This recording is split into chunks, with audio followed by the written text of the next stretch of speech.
Hello, everyone. We're going to give it a few more minutes to see if more people come in. Just a couple more minutes.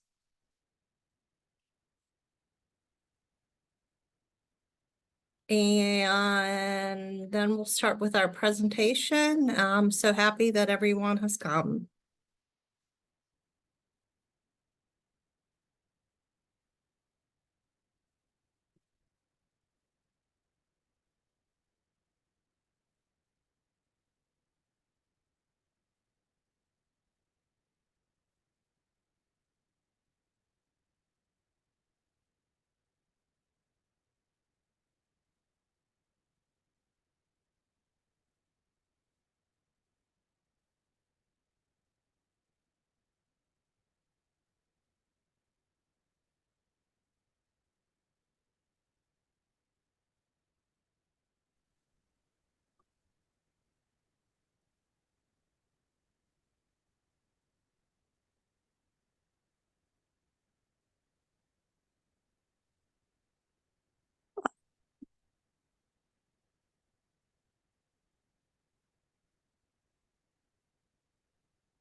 Hello, everyone. Hello, everyone. I'm ready to get started. Thank you for coming, all the parents and guardians, for Let's Talk About Off Campus. I'm Trisha Margiotti. I'm a property management liaison, and we're here to help students when they're ready to move off campus. I have two people helping me out with the chat today, and they're going to help me answer questions to keep up with all the questions. I have all the questions that were submitted. We can work on those at the end. I want to thank Summer Rothrock, the director of the Parents and Family Resources, for joining us and also being a co-host to help us answer questions and getting the word out about this event. We also have Marilyn joining us. She's one of our off-campus student ambassadors. Our student ambassadors go out in the neighborhood and do programs with people in the community and students. And I requested Marilyn to be here for her input and her perspective on being a student, if anyone would have any questions. If you have any questions, just throw them in the chat and we will get to them eventually. Okay, what we do at off-campus, we want students to have a positive off-campus experience, educating and supporting to thrive off-campus. We accomplish this by helping students make informed choices about housing and roommates, encouraging students to become knowledgeable and responsible tenants and renters, assisting students gaining the proficiency to solve problems when landlord and roommates and difficult situations arise, and becoming a good neighbor and just being part of the community and developing awareness of what goes on in the communities, the values and the responsibilities. How we're going to start this out, the first part of this is going to be where to start the search. And I also want to have students make informed decisions on who they're renting from. Research the properties before and after signing a lease. With Google, Reddit, they can talk to other students, make sure that they know who they're running from, which is very important.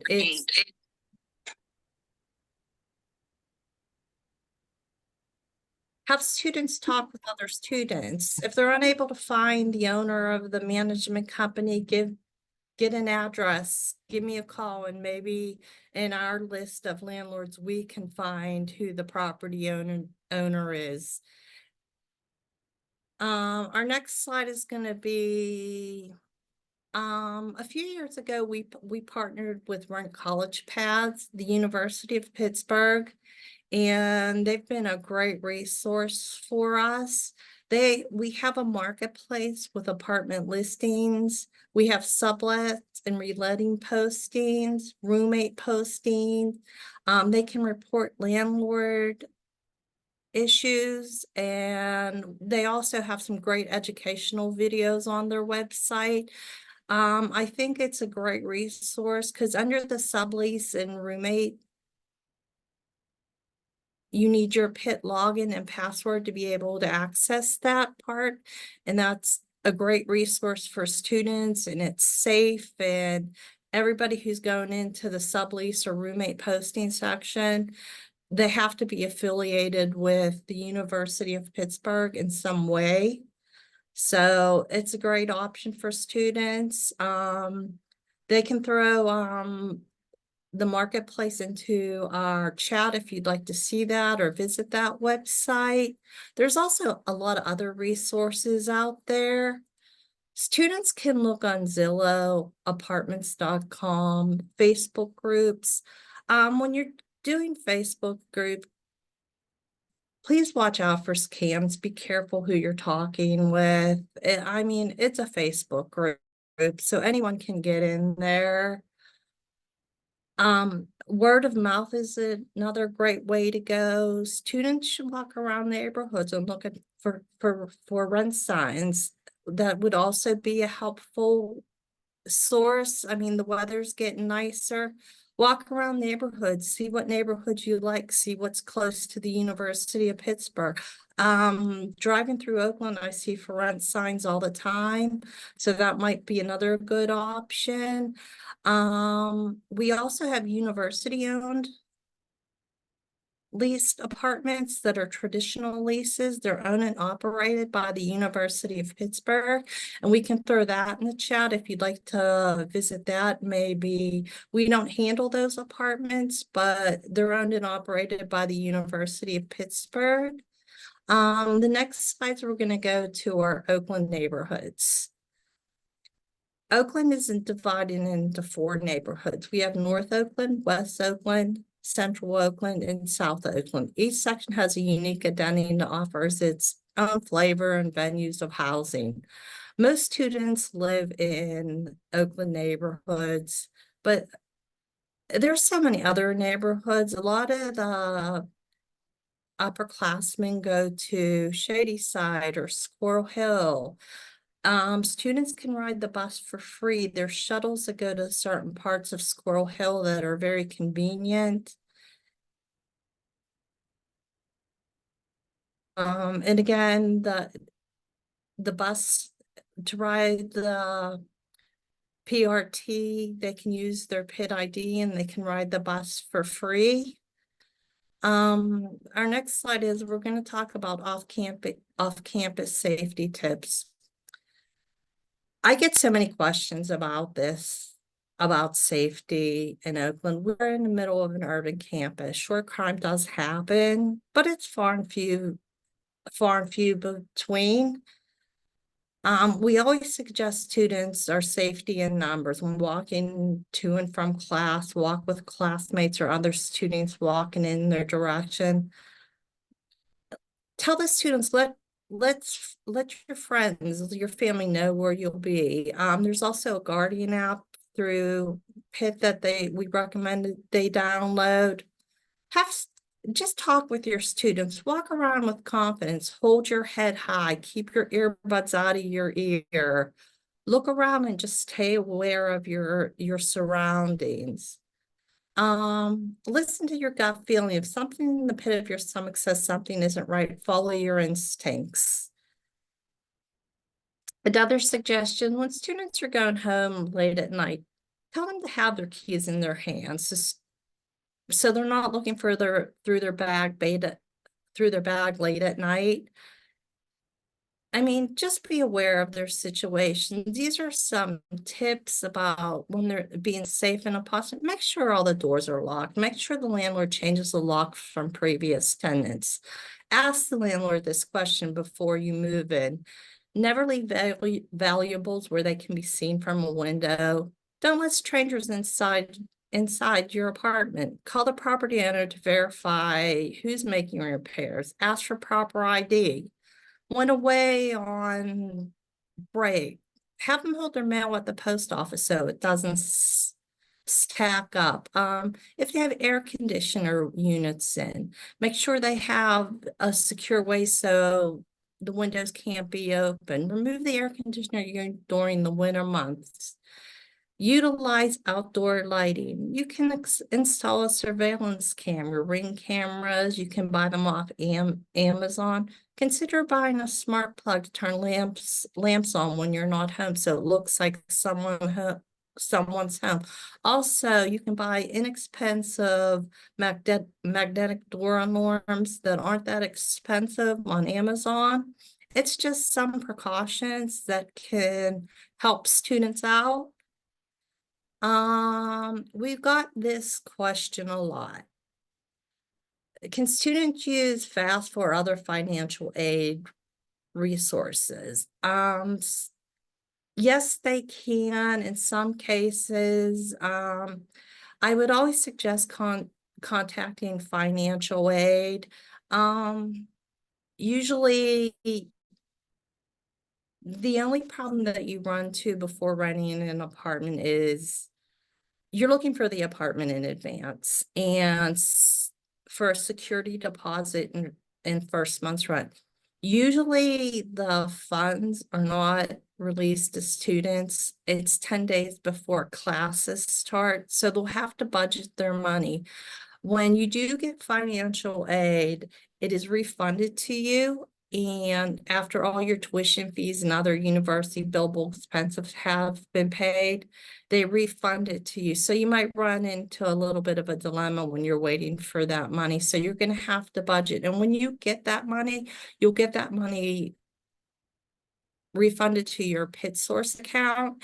And we suggest that you have the student talk to the student about budgeting that money each month.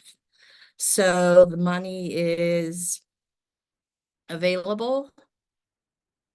Okay, now we're going to go into what you need to know before a student signing a lease. When a student signs a lease, you're going to get a rental application. Generally, a rental application fee is about $25, $50. Sometimes it can be more. Sometimes it can go up to $100. But one thing I want to specify, when you're signing a rental application, you want the student not to put down the full security deposit. Because if the rental application, somewhere in the rental application, it might say the student, if you're not approved for this apartment, the student doesn't get their security, the down payment or security deposit or whatever they have, or if the student just decides to change their mind and they don't want that apartment. In some cases, if it's off the market for 3 days, it's specified in the rental application, they won't get their money back. Before the student signs the list, it's crucial that they read the document and understand it fully. I mean, they're very long and it's tempting to skim through it, but sometimes they can miss important legal information. And the lease is binding. We get a lot of people asking, are 6-month leases available? Are 3-month leases available? Unfortunately, in our area, short-term leases are very hard to find. That's why we always suggest students to try to look for a sublet.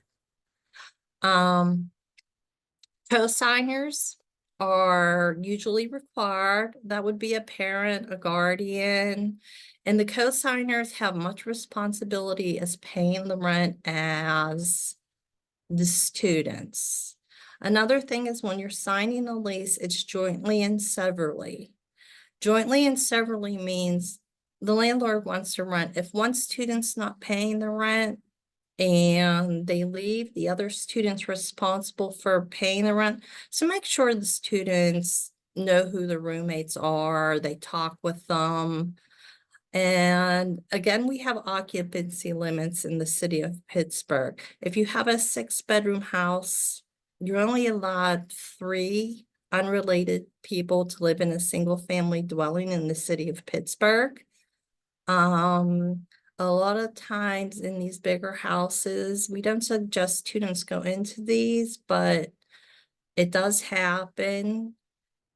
The landlord will say, we're only going to put 3 names on the lease and the other 3 people can just live there. Unfortunately, in that situation, the other tenants' names who are not on the lease, they're not bonded to that lease. They can just leave at any time and there's no repercussions to those people that are not on the lease. Okay, our next slide are going to be some tenant responsibilities. Okay, when reading over a lease, check the rent process, due dates, late fees. Check to see what utilities you'll be paying. Make sure they're specified in the lease. Are students responsible for lawn maintenance? Sometimes it's in the lease. Are students responsible for shoveling the snow? Sometimes they are. If, say, the sidewalk isn't shoveled and someone falls and they get hurt, that could come back on the tenants. Also, trash disposal. When you have trash disposal, make sure you check with your landlord. Do you take your garbage and your recycling out to the curb? In the city of Pittsburgh, they're very strict on what time you put your garbage cans out and what time you have to have them back in the next day. There are fees involved with that, and we also just clean up the neighborhood. Make sure all your trash is in the garbage can. If the city fines the tenants, fines the landlords, usually the cost comes back to the tenants. Repairs and extermination. I'm seeing in a lot more leases that students are responsible for repairs and extermination. I don't know how comfortable I am with that. I'm seeing students have to make repairs up to $100. I mean, that's just something I really would pay attention to and really think about before I would sign that lease. Pay attention to the lease end date and time that you can move in. Move out and cleaning requirements. Additionally, when students go away on break, make sure they keep on their heat. We've had so many occurrences where students' pipes freeze during the winter, causing major damage, and the students are usually financially responsible for that. Okay, we're going to go on to some other helpful tips.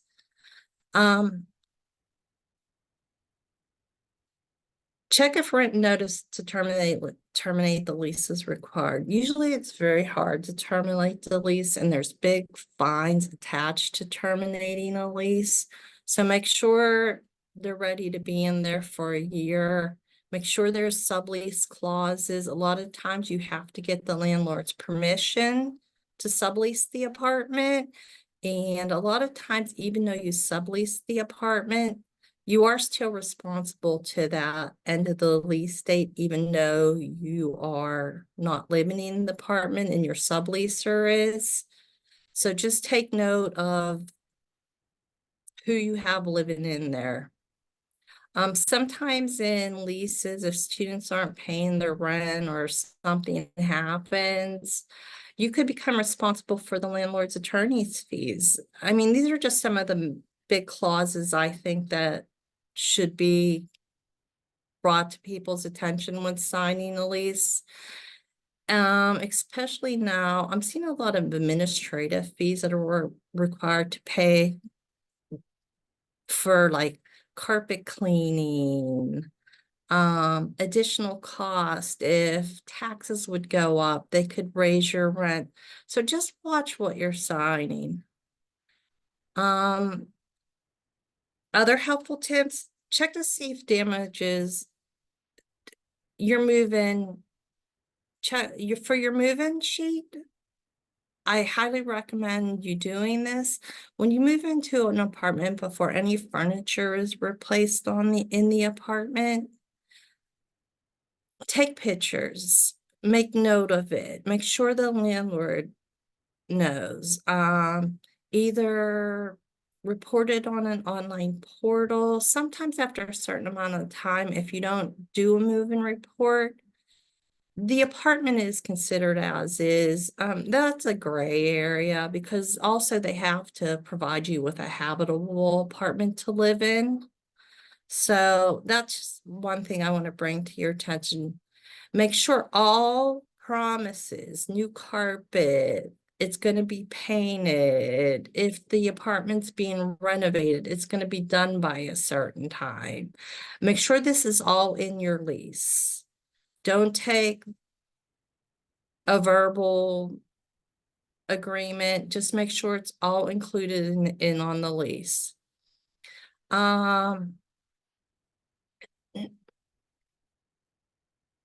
There's really not a way to get out of the lease as an early termination. Usually it's subletting, or if you need out of the lease, the the fines are just so high, you might as well just keep on paying the rent. And it doesn't always guarantee that they're going to find someone or make the attempt to find someone for that apartment. Usually it's up to the tenant. Make sure the landlords are required to give notice prior to entering your apartment. If you have someone coming into your apartment day after day after day, they're infringing on your Quiet Enjoyment Act. There's really not a law in Pennsylvania specifying, but a landlord can enter your apartment anytime if they think it's an emergency. And if students ever have problems with a landlord entering their apartment too much or not giving 24 hours notice, it's usually specified in the lease. But if they ever have problems with that, they can get in contact with us.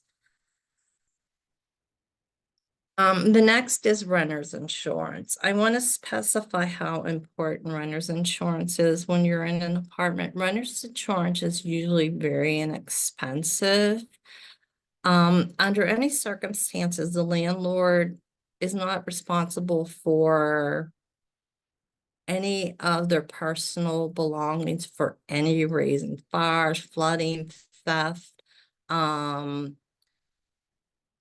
if they can't move in, if something happens to the apartment and they need to find somewhere to stay for a short time, some renters insurance usually will cover that for a short stay. It just protects your personal liability and claims if anything would ever happens. In some cases, I'm seeing in leases recently where landlords are, if students don't get renter's insurance, landlords will buy an insurance policy on the student's behalf and charge them additional rent, and they can file a claim against that. I mean, I don't know how legal that is, but do we have any questions at this point?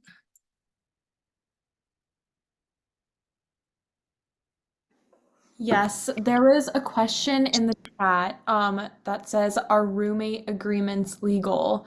And then additionally, is there a city office to file landlord complaints? For example, like no heat or rodents. Um, for roommates agreements, I would suggest checking with the student government board to see if they're binding. But I always tell students, talk to your roommates, just work things out. I mean, it's very important to vet who you're living with before you move in. Talk to them, ask them questions. Have them ask, are you a night person? Are you a day person? Do you study at the apartment? It's just them figuring it out, basically.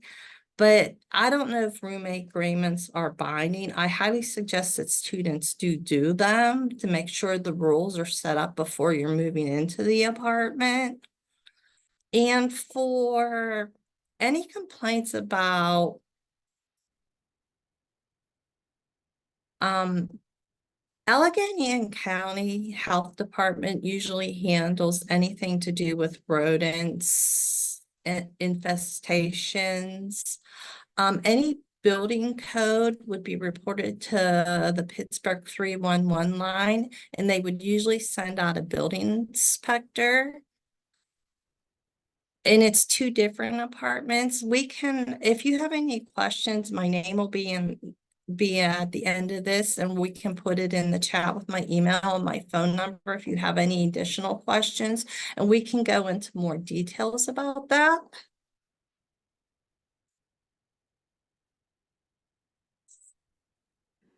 There's also another question in the chat. It says, is it true that students looking to live off campus for the 2025-2026 school year are looking and signing leases at the start of the 2024-2025 year?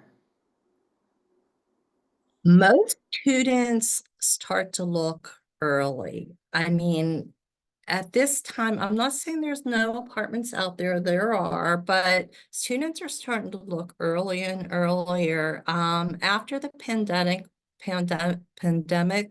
the COVID pandemic, everybody started looking earlier for some reason.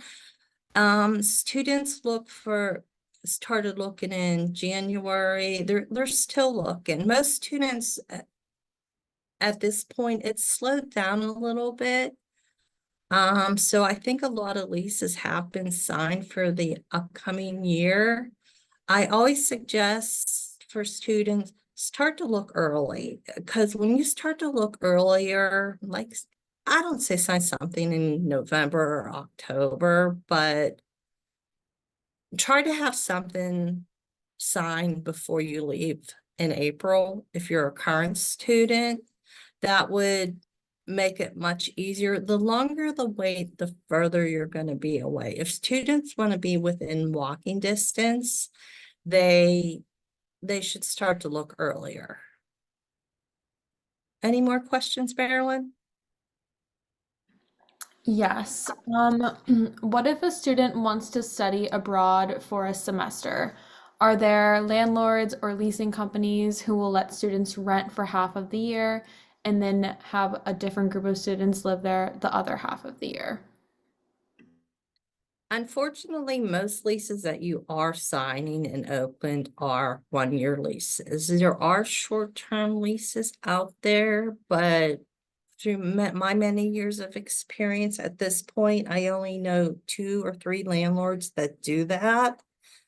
Um, that's when they have to watch out for the sublet clause, and it's usually up to the student to find the person to sublease their apartment, and it needs to usually be approved through the landlord, which the landlord's not going to find someone for you. They're going to rent their empty units before they rent any other units.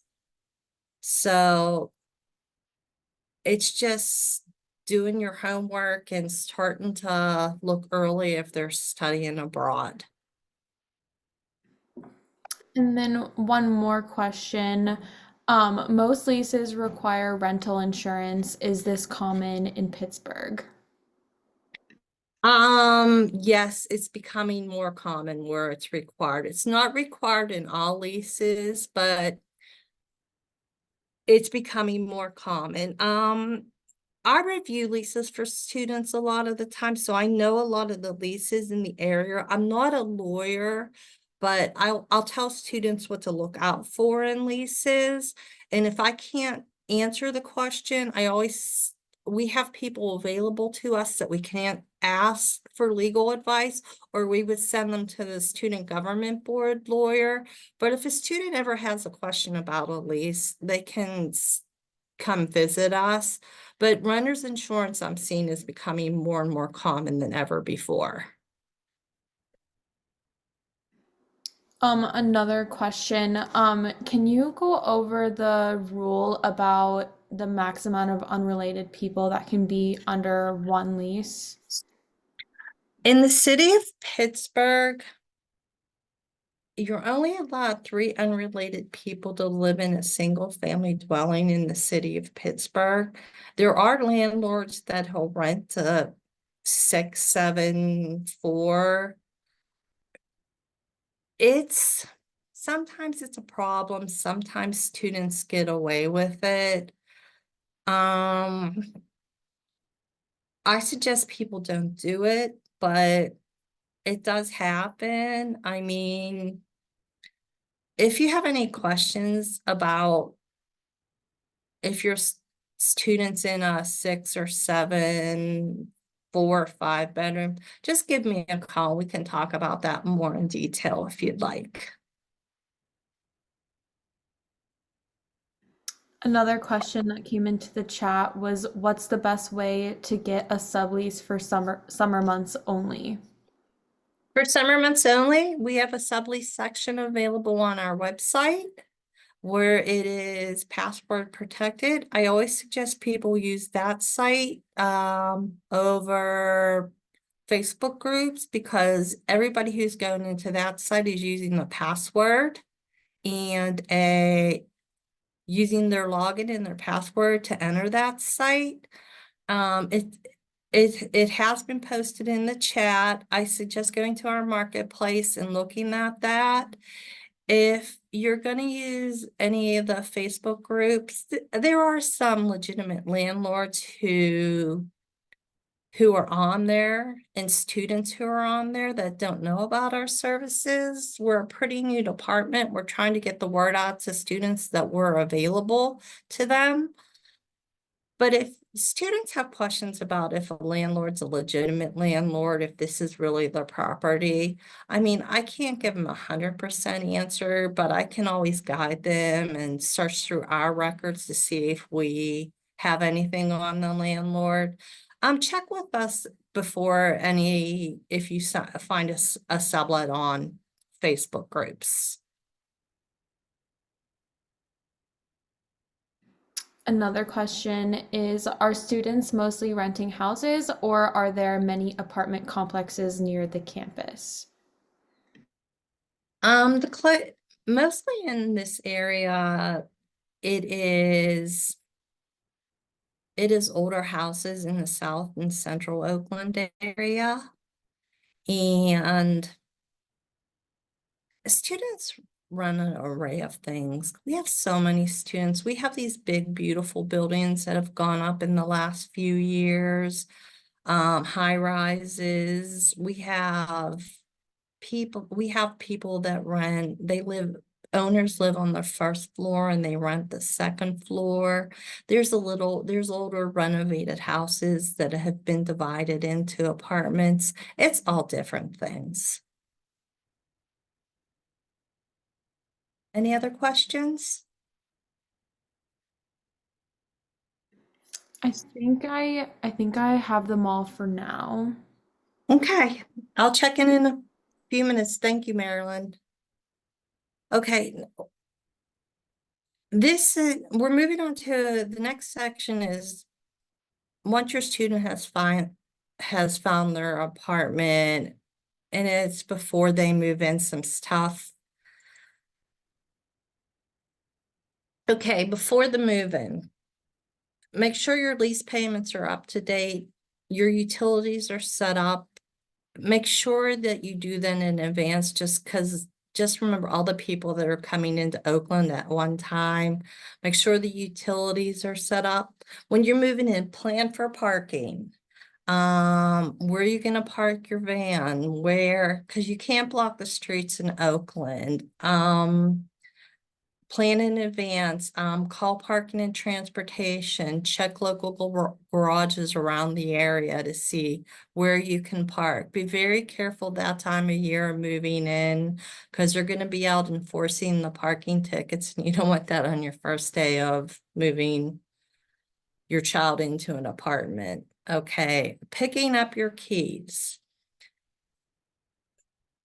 Make sure when picking up your keys, in a lot of leases, I'm seeing time specific things where you only can pick up your keys like at noon, 1 o'clock.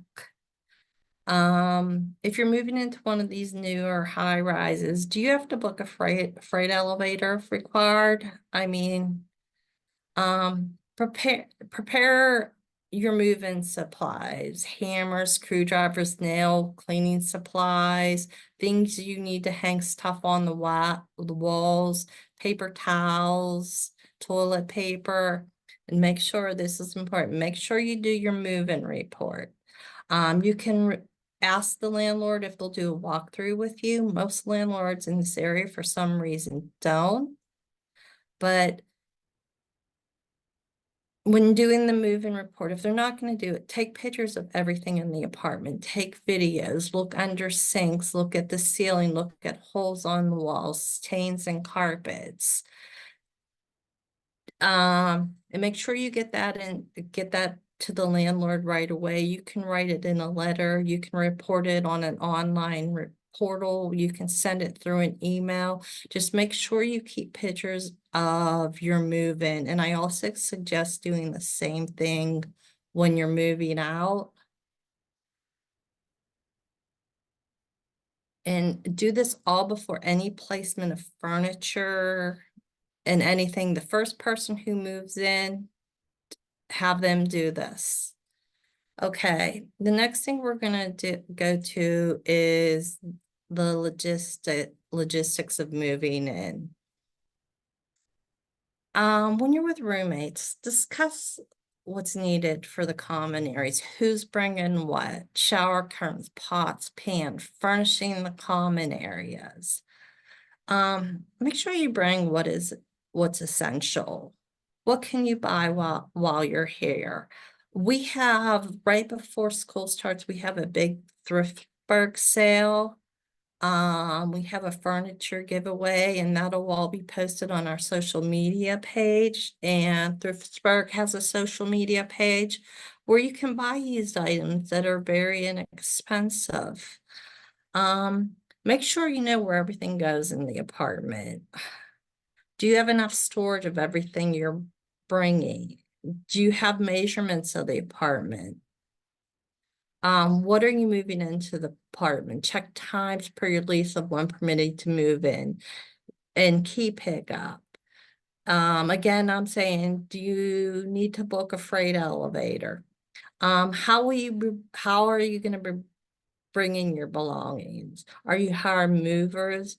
Are you renting a moving truck? Will your furniture fit into the apartment? A lot of these places are old. Are you able to get the furniture up a narrow staircase if it's on the second floor? Again, where are you going to park a moving truck or car? I just want to specify this because when you're moving into an off-campus apartment, we have thousands of students or who are moving in at one time. And we just want to make sure there's enough room for everyone, streets aren't blocked and people aren't getting tickets. So plan ahead when you're doing your move and make a list. Think of everything that you possibly can think of. Plan for rain. I always suggest people move in on the weekends because it's a little less busier in Oakland without all the workers coming into the area. But whatever's convenient for you.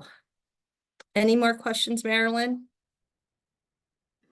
There's one question that says, are furnished apartments available? I can actually answer this. There are furnished apartments available. I would say they're definitely a little bit more on the expensive side per month. And they're also kind of new and upcoming, if that makes sense. So more and more apartments are offering furnished apartments going into the future years, but it's predominantly non-furnished apartments, I would say.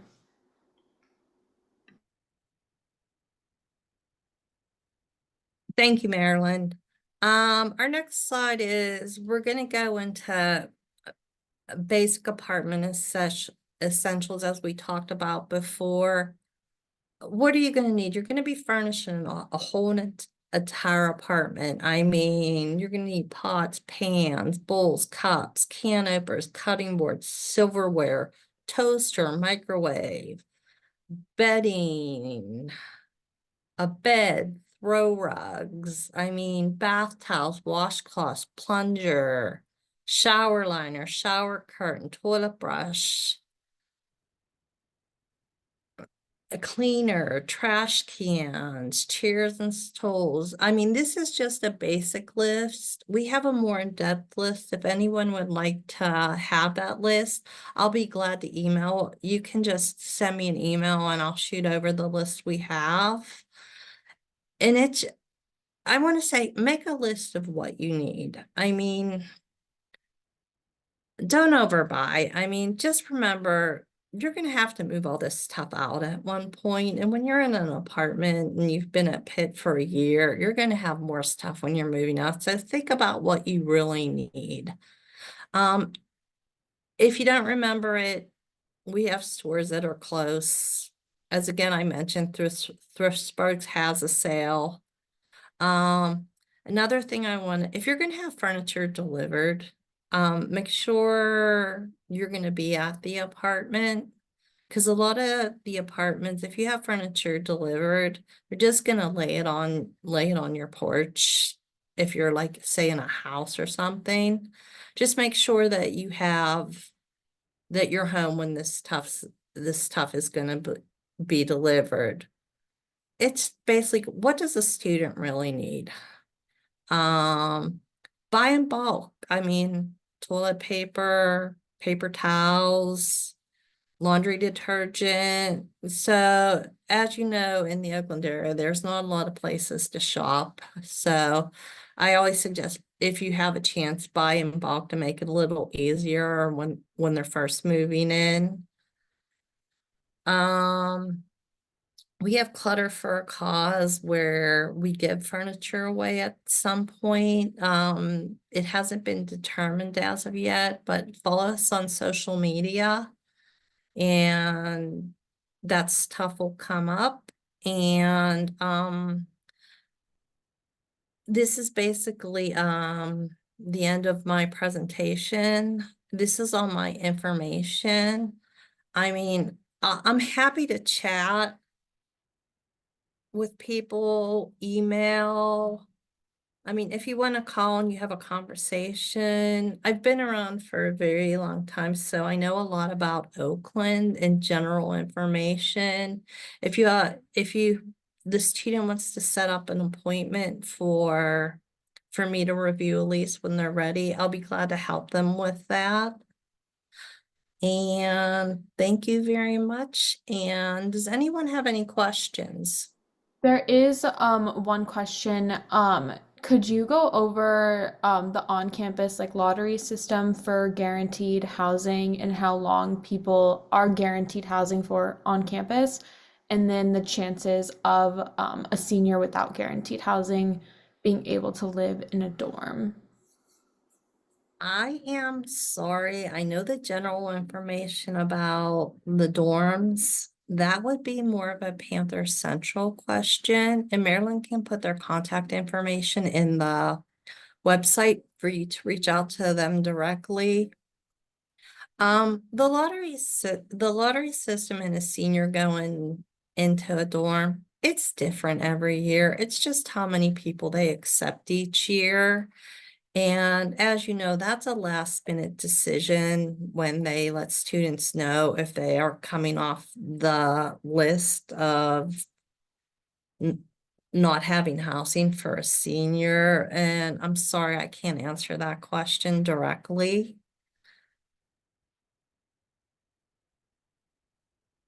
Another question was, do most leases start in August and run for a full year, or are the leases shorter to allow move-ins and move-outs?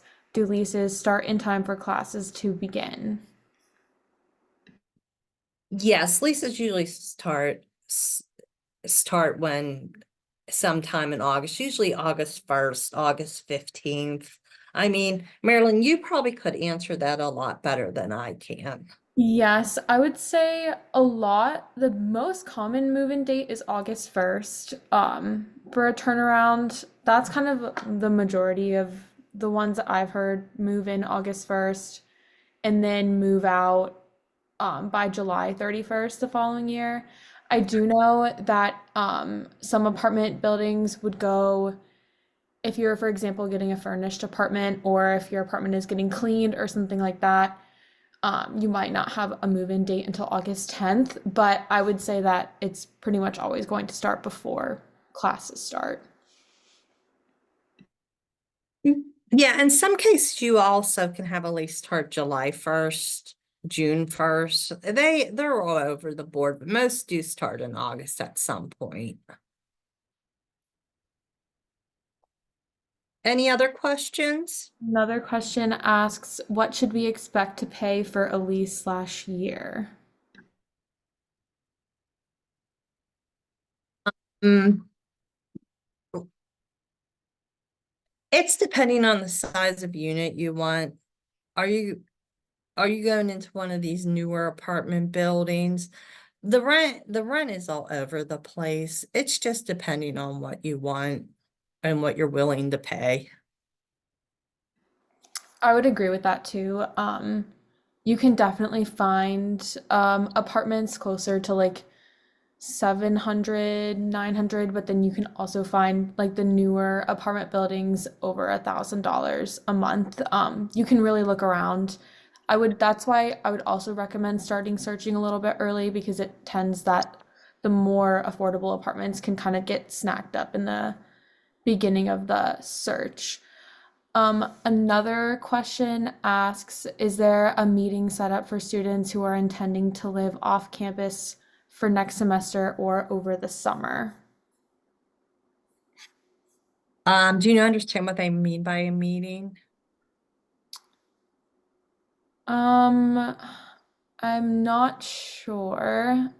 Um, oh, like, oh, is there like a meeting like this, like a webinar, informational session? This webinar will be recorded. If you have any suggestions on future webinars, please feel free to reach out to us and I will be glad to direct that information to my director to see how we can fit it in. We do have two tenant workshops at what, I don't remember when they were, but they were recently where we would tell students about renting. We also have a fair that's held by college pads where landlords come in and talk to landlords. And they're usually posted on our social media page. I highly suggest following us on our social media page.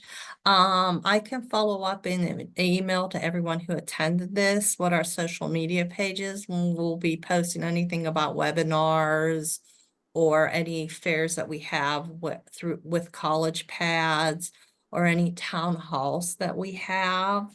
I was just gonna add that we do tenant town halls in October and February. It's an on-campus event, and we have a bunch of representatives come. We have a lawyer come, the Pitt police come, and it's very informative to Pitt students looking to make a move off campus.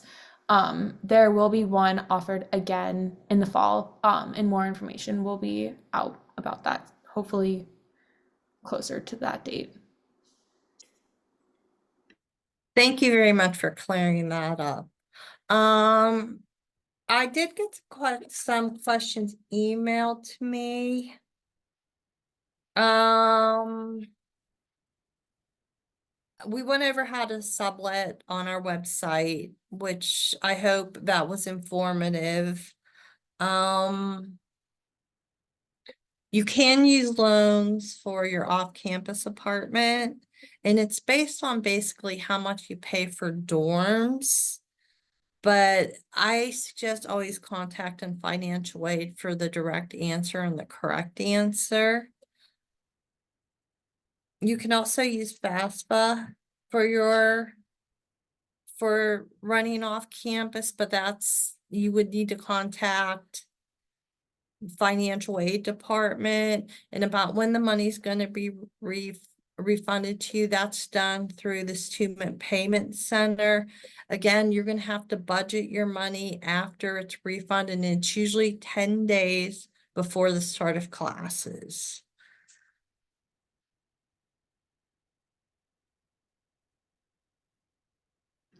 There's another question in the chat that says, is there any campus-based transportation for students who have late nights on campus for getting back to a local off-campus apartment? Yes, we do have a Pitt shuttle system. And then there's an app, a transit app that all Pitt students can download. And there's a ton of different shuttles that run various times, like throughout the day. I think it starts at like 6 a.m. and it goes late at night until well after the last class. And they shuttle students to all of the different like areas around Oakland. And And oh, sorry, continue. they also run into parts of Shady Side. Another question asks, is off-campus housing typically per person or per house or apartment?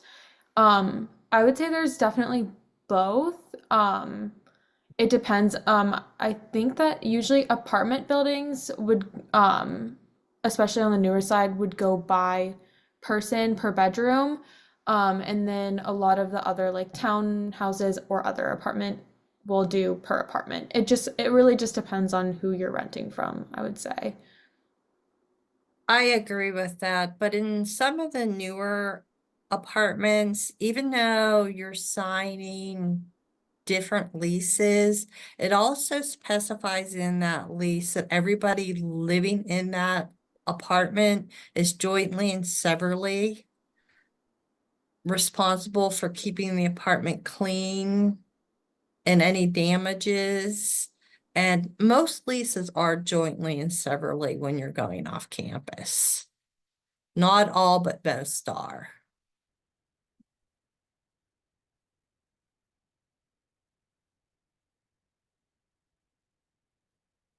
Any other questions?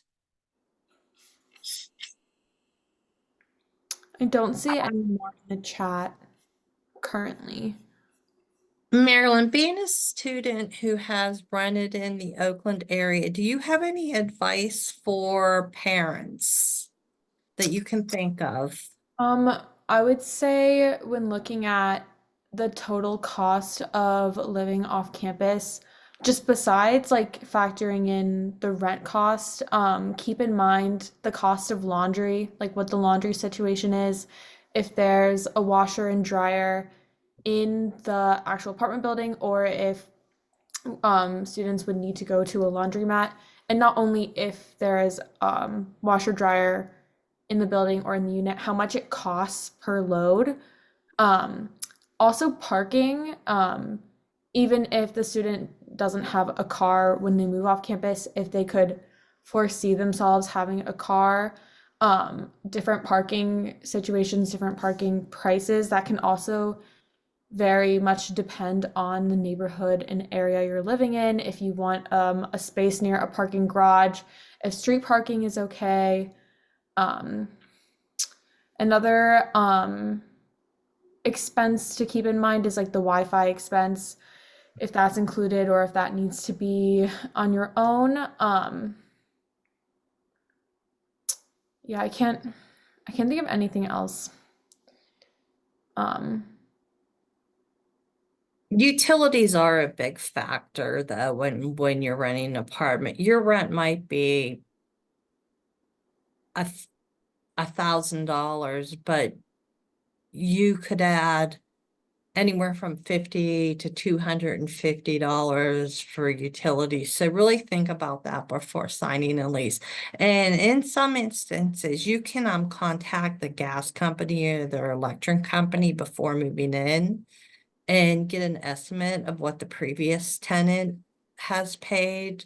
It's been a helpful tool in the past for students.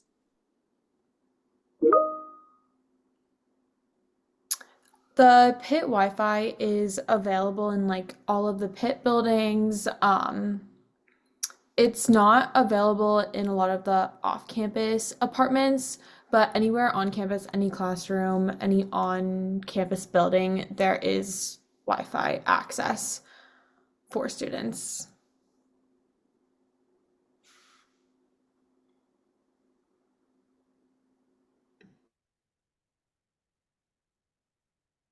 Okay, Marilyn will put my name and my email in the chat and my phone number, or you can look at it right there. Again, I'm here to answer questions. I mean, if anyone wants to chat or we didn't cover anything in this webinar, I'll be glad to answer any questions. That's what I'm here for. I'm here for the students. I'm here for parents. If Summer has any questions that she gets from parents and she can't answer them, I'll be happy to answer any questions. Has anything else come through? No, I don't see any more questions. Okay, I want to thank everyone for joining us tonight. I really appreciate you joining us. Again, when students are going off campus, we want to make sure students make informed decisions and they're moving off campus experience is a good experience for them because you hear so many horror stories. With all the students that live off campus in Oakland, you hear the horror stories. They're far and few between, but we want to avoid that. So no matter what, reach out to me. I'm here for you. And again, thank you for joining our session. And this has been recorded if anyone wants to have it forwarded to someone else. And I want to thank Marilyn very much for helping me out today. And everyone have a good evening. Thank you.